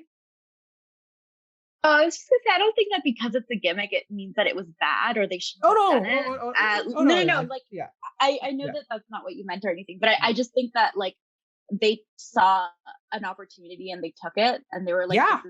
this is like I think more people should be going to theater, like more people, like I think more people should rewatch the same show, because it's different. And one of the big things that people say about theater is like, oh, it's different every night. And you're like, I believe you, but I'm only going to go once, like, I don't know. Like, I think that it was cool. And I'm glad that it exists like this, even if we were like, oh, one of the casting choices fell flat, but like, that's part of it, I think. So I don't know. That was my thought on It makes me feel bad for the people who only saw the version that we all agree is the worst of the two, because I don't imagine everybody is going to be able to afford to see the same show twice. Do you feel bad when you see like a bad, or not a bad production, but like not as good production as like Midsummer Night's Dream? Yeah, at these ticket prices, I usually do. But that's beside the point. But that's a different. I know, but no, I agree. Like, yeah, you can see a flat performance. It is a shame where we all agree that one of them is significantly stronger than the other, and maybe half or a third of the audience won't get to see that version because of this. But to kind of just answer the main thrust of the question. And this is sort of to echo what a lot of you have already said. I don't think thematic reason and marketing gimmick are mutually exclusive terms. It can be both. And yeah, to me, the themes feel very obvious. Like it's, Victor is the monster is Victor. That linguistic slippage that Jimmy, you alluded to, that we come by that honestly as a culture because, I think, correct me if I'm wrong, but I feel like the novel probably does also explore the idea of which one is the monster,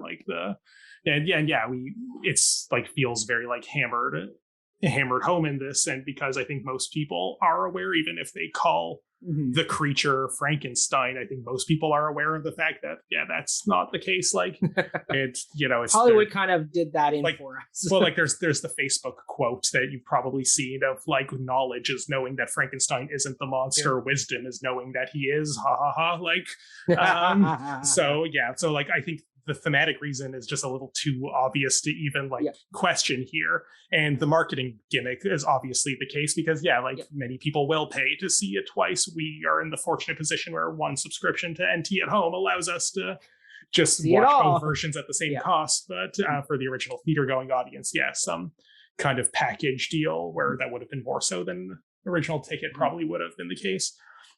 The thing about this, though, that kind of bugs me might be the wrong word, but like where the reason why I think it falls flat at the themes that it's trying to communicate is that you have to not necessarily watch both versions, but be aware of both versions to understand that there is a thematic reason for this. Because to just watch one of them in complete isolation, nothing is done with this like shtick just in isolation in the single performance. Like I almost want to see a version that wouldn't work with this script very much because I want to see a version where maybe the actors playing Victor and the creature switch halfway through the actual performance. That would work. Like that wouldn't work in this. It wouldn't work with this script because the first half is very creature heavy, and then if you have Jonny Lee Miller playing the creature in the first half and then he's playing Victor in the second half, then it's just the Jonny Lee Miller show. But I could see a version of Frankenstein doing more with that if they want to use casting to communicate this thematic point. Whereas, it's kind of like when the movie Tenet came out, the Christopher Nolan movie, and everyone was talking about it. You have to see it twice to really understand it. I'm like, well, that's just a bad movie. I haven't seen it. That's bad storytelling. If you need to watch a movie twice to understand what even happened in it, that seems like a bad movie to me. Like freaking Inception. But that's Dunkirk. Inception is a good movie. Like, and so is Dunkirk. But like, I haven't. Dunkirk seen was not good. I like Dunkirk, but whatever. We're not going through the entire filmography of Christopher Nolan here. But my point is, but my point is for like the interesting thing about this production being the casting switch. If you only watch it once, you are completely cut off from the interesting part of that. You will be aware cognizantly that like that is a thing.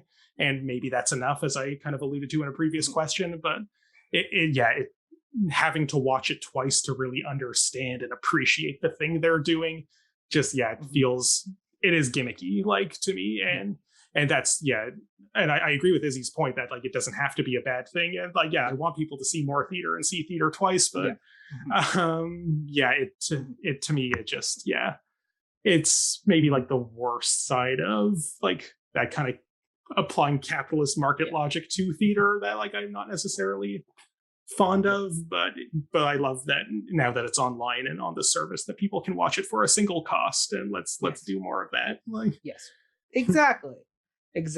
All right, well, let's get into the next question, which is, do you feel sympathy for Victor while he repeatedly commits such questionable acts? Could you see and understand Victor's point of view?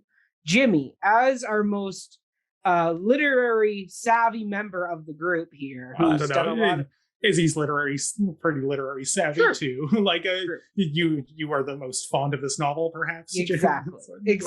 Well said, Ron. Well said. Yes, exactly. So, Jimmy, what do you think about this? Okay, so I kind of just want to hope this isn't a tangent, but it is relevant. So I just want to say something. So a lot of people have this idea of Frankenstein as being like a cautionary tale about like science, like how science can cause like harmful things. But I've always disagreed. And a reason is because if you read the book and even if you watch the play, I think Victor is like a really bad scientist. And that's the thing that I have no sympathy for. And I don't mean bad as in morally or unethical, even though he is that. He is bad as in he just doesn't, he is bad at his job as a scientist. And that's because like, like, even if you read the book, like he's not even a doctor. I think he's like a college grad or something. Like he's college grad. So he's so like what he does is like he starts an experiment, it comes out, and then he just runs away. He just abandons the experiment, runs out of the room. Like, no, your scientist would stay there, take observations, and find out, hey, this creature, even though he's ugly, is actually benign and intelligent. I'm going to be friends with him. And then the entire plot his wife survives. Like no one has to die. Like if he was an actual good scientist, yeah, Frankenstein, like the entire plot, like all the bad things would not happen. And then like and then the second time around, he creates another creature, a female creature, and then he just like tears it, stabs it to death. Like, and once again, like just ethical things aside, you don't do that as a, you don't destroy your experiment halfway through as a scientist. So I think and then at the end of the play, it makes it very clear, like, oh, come scientists, destroy your creation. Like it's very like, oh, beware of science or whatever. But like, no, like I really think that Mary Shelley, first of all, I think Mary Shelley like loved science. So you have to love science to write a book like this, because she was really interested in like, I forget their names, like Iramis Darwin, like the people doing like all the experiments with frogs. Yeah. And I think that a better argument, a better like takeaway from the novel than what I think the play was trying to convey is like, be careful of like humans. Like I think humans are like, because science is just the playing God. Yeah, even even that I don't really like yet. Like I do kind of see the sort of playing God reading, because like, he's trying to create a person. But like I think like we like as humanity through science and not being complacent in like our place in the world or the natural order of things, or whatever, we have accomplished a lot of stuff. We have like, gotten rid of diseases, we have like found new energy sources, but then it's always human pride, human like selfishness that always gets in the way. That's how you get things like climate change. Like science knew about climate change like in the 80s, but then capitalism like ignored it, and then it caused further problems. I'm going on a bit like a tangent, but I'm loving this. Yeah, like I have zero sympathy for Victor, because he is the worst scientist, and as a result, I feel like generations of people have misunderstood this novel, and I will never forgive him for that. So that is my. But yeah, you do bring up a good point that it's not playing God is the problem. Curing polio was playing God in its own way, like, and wasn't that a good thing, a net positive for the world? Like, yeah, it is like his like failure to observe the scientific method, like, and like, yeah, like that is where his real folly is. I like this reading. This is good, and also all the whole like like stealing people's bodies without their consent, that stuff. But like mostly I think it's a failure to take observations. They're dead, they're just meat. They're like, not coming back, for another very on the nose line that was said a few times. Yeah, so that's what I have to say.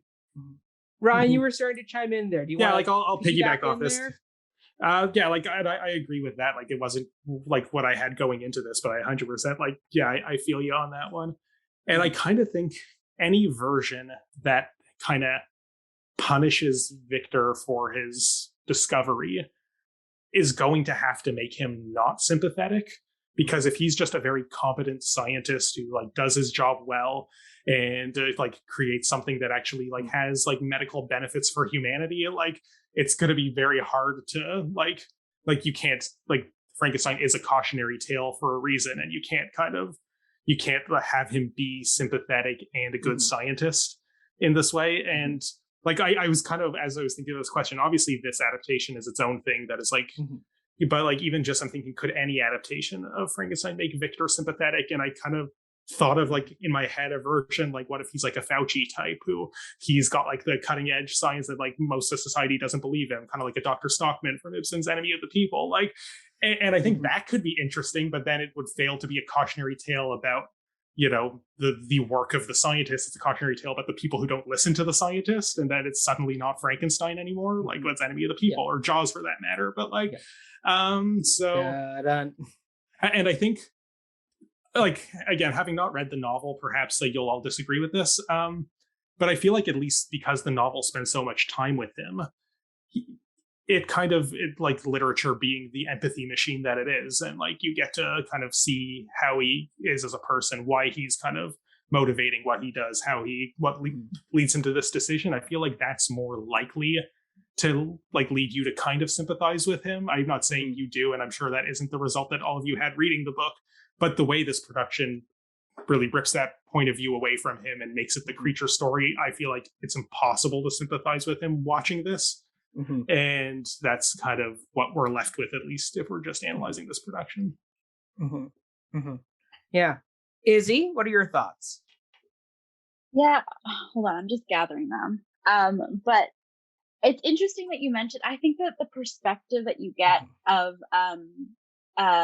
Victor in the novel is really interesting, and like you can really tell, like obviously Shelley knew what she was doing. She was like 18 when she wrote it. She was like, I'm just gonna be fantastic and you guys have to deal with it. But there's just like, when you're reading it, first of all, perspective is super messed up. You're getting like third-hand accounts. Like it starts, like the whole thing is like this is a story being conveyed to a captain's sister who heard it from Victor, who is retelling the story of. So you're like, whose perspective is it? It's very strange. And like, I have a point to this. Hold on. I think that like it's interesting because every single person in this novel is so perfect. Like they are salt of the earth. Like, and they're like, oh, they're just so, and I shivered because I was so upset at such injustice and blah, blah, blah. Like they're very like, proper people.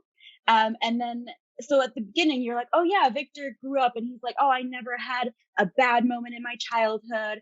I loved everyone. Everyone loved me. I was the perfect child. I had the perfect family. I was so smart that they were like, you know what? You don't even have to continue doing school. You're so smart. We're just going to let you chill here and do whatever you want, you know? And it feels very like, at the beginning, you're like, this doesn't make for engaging literature. I don't care. But then you start like thinking and you're like, this is a very biased account. And it feels like a kid that's being like, and then I was so good that my teacher clapped for me. And you know, like that's what it comes off as. And you're like, and that's what it is, because even the captain is like, at the end when he's like, and then he finished telling his story and his eyes were so beautiful and they shone with emotion. You're like, oh my God, like I get that you think he's a Victor's got an ego. We move on. Like, yeah. Oh my God. Like it was interesting because, and I think that's what made this production so interesting to me, because you got none of that, right? It was like, you didn't get any, and like, I don't think it was meant to like, make Victor like sympathetic, like what Shelley was doing.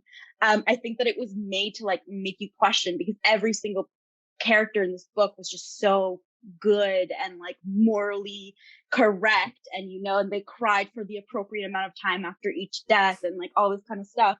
So like I this is kind of a thought that went back to something that you said, Ryan, which is like, you can't be sympathetic and a good scientist. And I think it was the perspective thing that was, and I think that's what really throws people off in terms of like getting the wrong idea. But yeah, that was my thought. It like emerged, and I was like, this makes sense to what Jimmy was saying. Oh, like I think this is like, it's really good that you're bringing like all this kind of like book stuff back into the discussion here, like as the sort of frame of reference with this kind of biased account, unreliable narration. And it's also, I'm sure scholars have probably made this connection, but just listening to you describe it about like the captain's wife telling the story that was told to her, that was told to the captain, from like it kind of like Shelley's husband, Percy Shelley, like his most famous poem, Ozymandias, also starts with that same framing device of the, I met a traveler in an antique land who told the story of something that happened years ago, seeing the statue.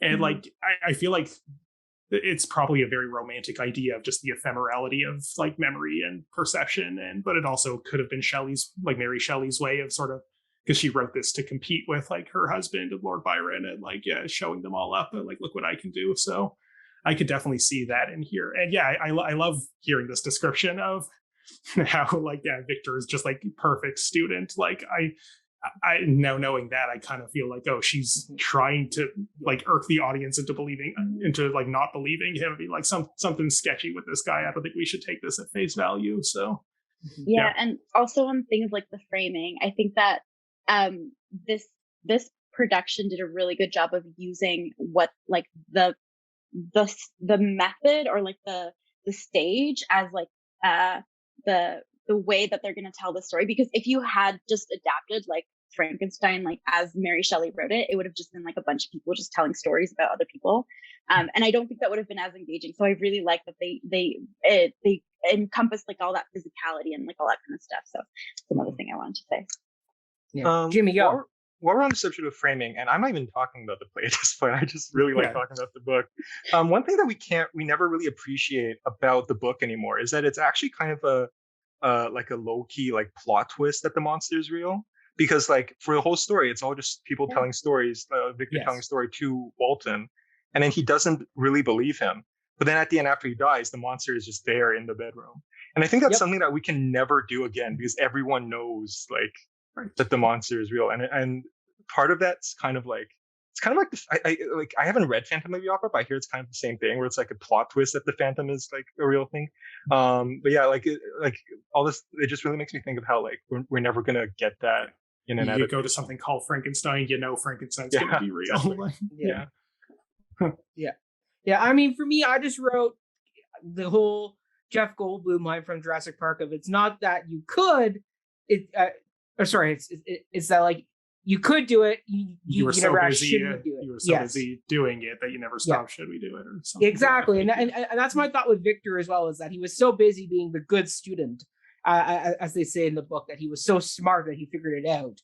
He never stopped to say, should I do this? And Mary Shelley, because I mean, at the time people were I think it's called galvanism, which is what the with the whole electric shock muscle thing. That was everybody's big fear at the time of, if we do this, what will be the next step? I mean, we've seen that now in science all the time of like, let's transplant a monkey's head on top of another animal's head. Let's mix human DNA and animal DNA to see what happens there. Like like the fact that they did that once and like that creature actually was in a womb and they terminated the pregnancy. Two computers started talking to each other because AI was figuring that out. Like it's the whole thing of just because you can do it in science doesn't mean should you do it. And because of that, I'm like, Victor is a horrible person. I will disagree with you on this, Mick, because you know what? In hospitals all around the world, every day, we use electricity to bring people back to life. It's called defibrillation. Sure. And so I don't think Victor is wrong for experimenting. Can you use electricity and alchemy, I guess, in the book more so, like to like they never reveal in the book how he does it. Like there are practical medical reasons for this experiment, and I don't think it's not just like making dinosaurs to put in a museum. But hold on, there's a difference between defibrillation and a dead corpse who is pronounced dead, buried in the ground, and bringing him back to life and going, "Look, I made life." I want to hear that's like Jurassic Park, bringing the dinosaurs back who've been dead for years. Like there's a difference between defibrillation and that. Go, Jimmy. Go, Jimmy. I just want to bring up, I'm pretty sure, and I could be wrong, but I'm pretty sure in the novel, the aspect it's not electricity. Bringing a dead person back to life isn't there. He just kind of like creates a person. Like it's not like the movies where it like takes. In the book he does take parts of dead bodies, but but in the book. Mary Shelley gets around having to reveal how she did it because Victor to Captain Walton goes, I will never reveal my secret of how I brought the creature. So the whole electricity thing is something that the movies have adapted as a way of bringing the creature to life. Sure, but like curing death is kind of what medical research is trying to do all the time. Maybe not in such literal terms like Hugh Jackman in The Fountain, but like, but it is when, like I said, how we talked about how we cured polio, like that is also playing God, and it's a good thing. And if you can actually like take dead humans and bring them back to life, obviously it doesn't turn out well because again, he's a bad scientist. Thank you, Jimmy. Like, but I don't think the problem is that he is trying things that do have medical like useful medical like applications. It's that he's not doing it for the right reasons. He's doing it just for his own hubris of, can I do it? You were just a theory. He's doing it for his own hubris for sure, but it also is just like, for me, I go, there's a difference between like curing a disease and bringing a dead person who's officially declared dead. Like not just like their heart stopped on the operation table, we can defibrillate you back to life. It's a whole thing of medical people came in, you're declared dead, you're put in a coffin in the ground or in a mortuary. And now I'm going to do something that's going to bring you back. That's where I go. But I can see how that same experiment, could have medical, like actual like applications. And now that we've done it on this stitched together dead body, we know how we can do it to someone who just died. Like in this, at least in this adaptation, he wants to do it with Elizabeth before they all shoo him away. Sure, you could, but then like as it's been pointed out in Frankenstein, just because you bring somebody back to it doesn't mean it's the same person anymore. And Kenneth Branagh's version touches on that too. That just because you bring back Helena Bonham Carter after her heart's been ripped out and her head's been sewn onto somebody else's body doesn't mean it's Elizabeth anymore. It's still another creature. Is that what you were going to say, Jimmy?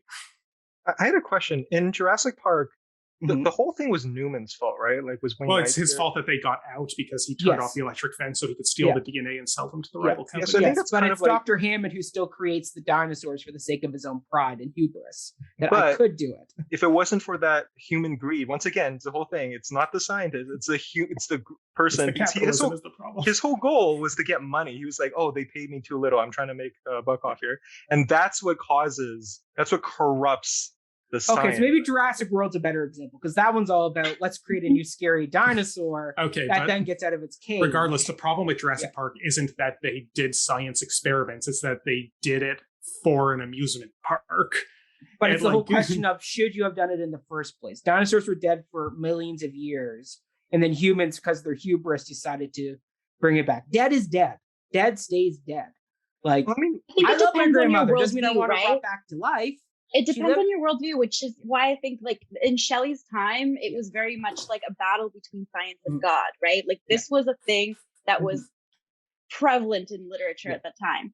And whereas now, and in our retellings, and I think Frankenstein has evolved to the level of like a myth, right? Like, we use this and to retell stories and stories and stories to convey different things as society progresses, obviously. So, like, as you, like, I think, like, one of the more, like recent retellings, I guess not that recent anymore, but like the one that kind of speaks to us now more is like Ex Machina. Like, that's technically Frankenstein, but that's like talking about different things. And I think that if you think like, oh, like you can't play God is like a really big theme in a lot of romantic like trying to go against like science and advances of science, because you know it's scary. I think that what Ryan is saying is true though. Like it always comes back down to the human. Like, it comes back down to like, I'm doing it because I want to prove that I can do it, or like just because I can, and not because I have intent to use this knowledge to then further science. Yeah. But once again, it's always the foible of man that gets in the way. It's the whole thing of why do we keep really infectious diseases like the plague in a science lab so we can experiment on it? Like, but that's the reason. That's how you make vaccines for when a plague does happen. You need the sample to like there are reasons for scientific things, just even if you personally don't know what they are. Like, but yeah, that's I feel like so aside the point of like what Victor Frankenstein has done in this novel and play. So, Jimmy, final thoughts. Yeah. Oh, I just want to say in Ex Machina, once again, the human flaw, he fell in love with his experiment. Good scientists do not have sex with their experiment. That's all I want. Is that on a t-shirt? Yeah. Yeah. Like, it's just medical ethics, like, thrown out the window right there. Like, yes, I get that she's an inanimate object, but, you know, clearly she had, you know, she passed the Turing test. So, spoilers if you haven't seen the movie. But fair enough. Oh, I mean, we can keep going down this rabbit hole of is it ethical or is it moral to bring people back? Science, exploration. Like, leave us a comment down below when you watch the video. Tell us what you think if Victor was in the right for this. Then we'll get into it down there. Either way, let's get into the final question of the night, which is, do you think this is a good adaptation of Mary Shelley's Gothic novel? Or if you haven't read the novel, does it, watching this production, make you want to read the book?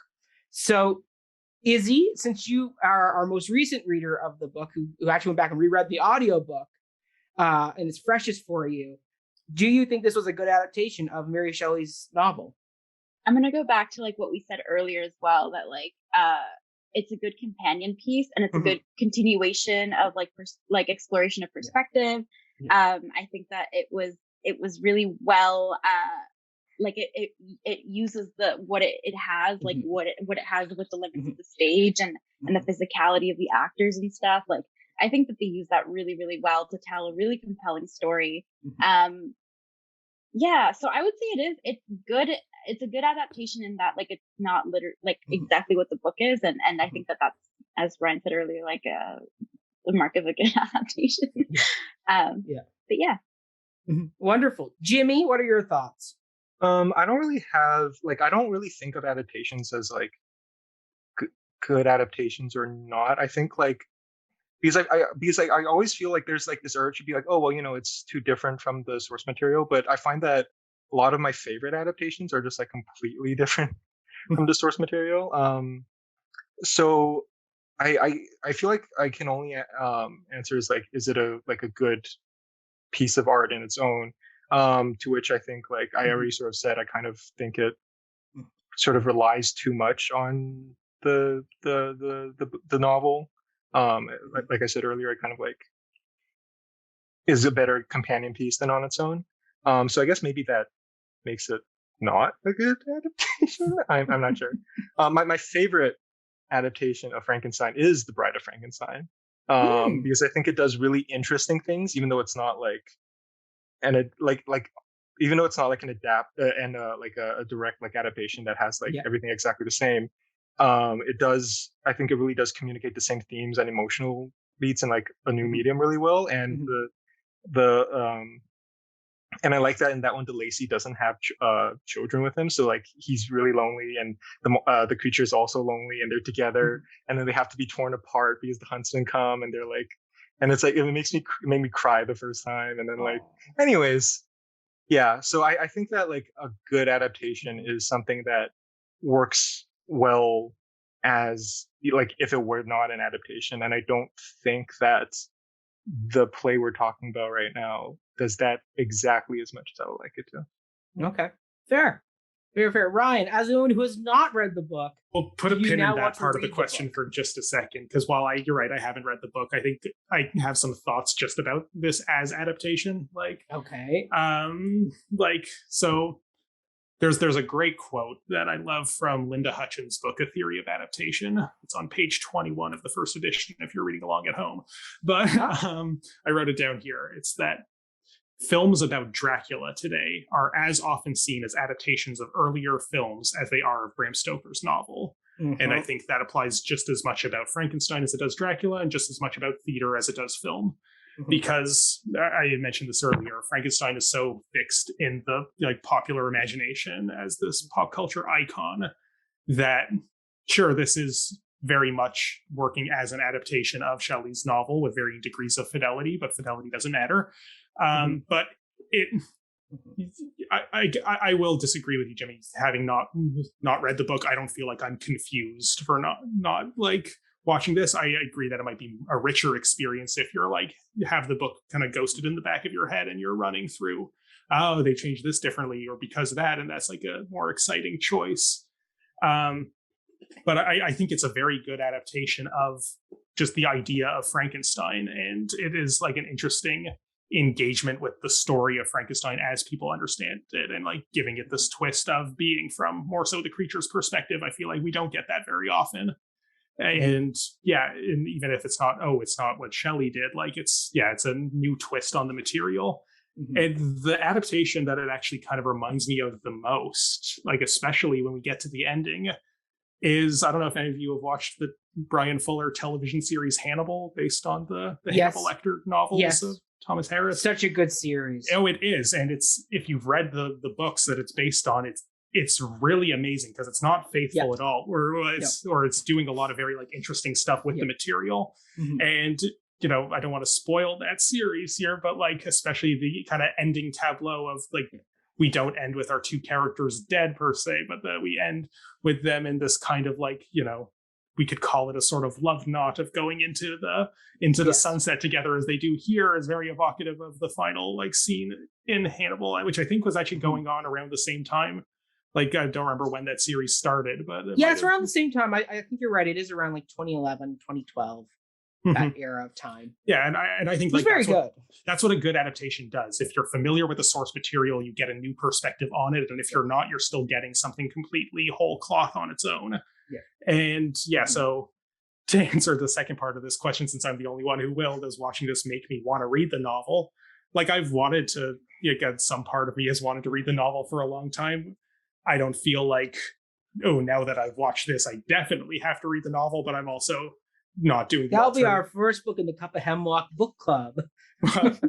No, but like we had the question identical, like phrased the same way in our episode on the Theodore Smith Gilmore production of As I Lay Dying, and on that panel I was the only one who had read the novel, so we wanted to like give an out, so I wasn't just talking the whole time about whether or not it was a good adaptation.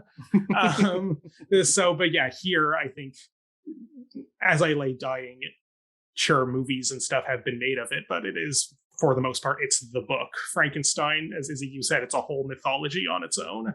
Yes. And I think we can talk about it as adaptation of Mary Shelley's novel or adaptation of all of the many films.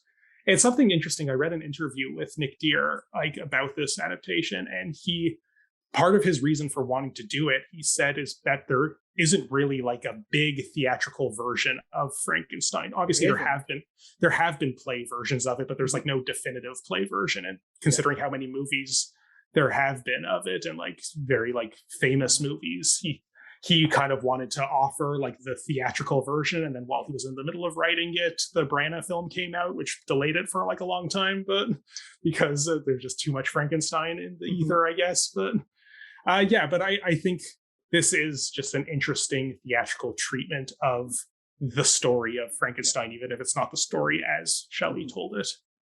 Yeah.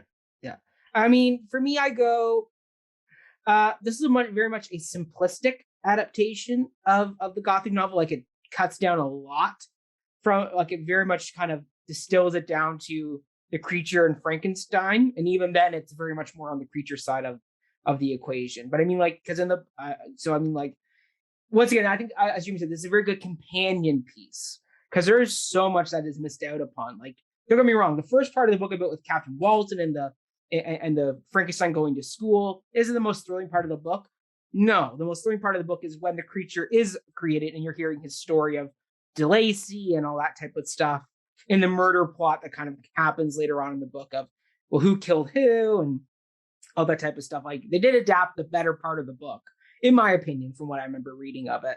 But I mean, like, there are certain elements that I was like, oh, I missed that part. Like the fact that there's the whole concept of the character of Justine, who gets framed for William's murder, and the tragedy of that shows, once again, the creature is smart, but also kind of evil. It says that he frames an innocent woman to be hanged for a child's murder. Like, there is, overall, I think it's a simplistic adaptation, but a good simplistic adaptation, where they took the strong elements of the book and stitched them together to make a good Frankenstein adaptation of Frankenstein.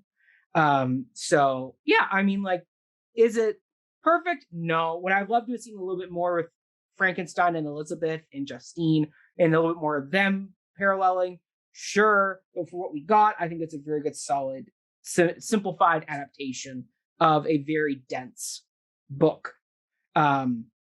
Yeah, and I mean, like, I was surprised that there's no musical adaptation of Frankenstein besides Young Frankenstein, but that's a parody musical. It's called Jekyll and Hyde the musical, because they're basically the same story. But yeah, I think there's something more you could do with Frankenstein the musical. Jekyll and Hyde's okay. It's a lot of anthem songs that are shoehorned in. Jekyll and Hyde, great musical. But maybe one day we'll do a review of the David Hasselhoff recording. We don't have to do that. It's fine. Either way, thank you so much, everyone, for tuning in. We thank our new panelists for joining us. Before we go, though, Izzy, where can people find and follow you? A lot of my social media is private, but I have a website. I don't know if you're interested in learning more about me. IsabellaSolisLozano.com, I think. Is that the domain name? It'll be in the description down below. .com. It's .com. I'm pretty confident. Love it. Wonderful. Jimmy, where can people find and follow you?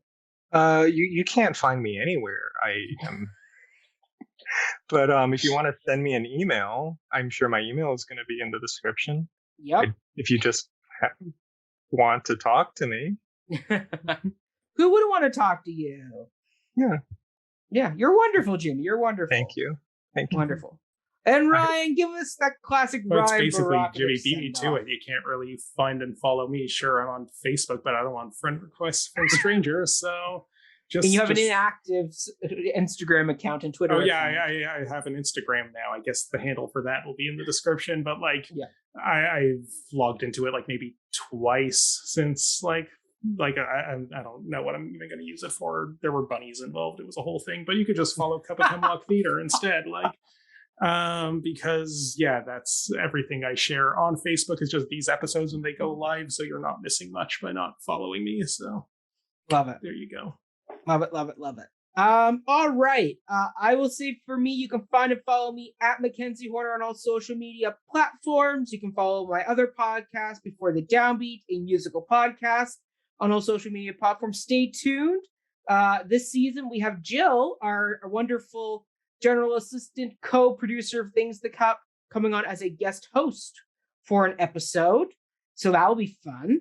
Other than that, everybody, check out all the great stuff we have. Check out the Cup of Hemlock podcast page if you want to take us on the go. Maybe it's a that's great where you're listening to this already. Maybe, who knows? But other than that, everybody, thank you so much. And until next time, stay healthy, stay safe. Thanks.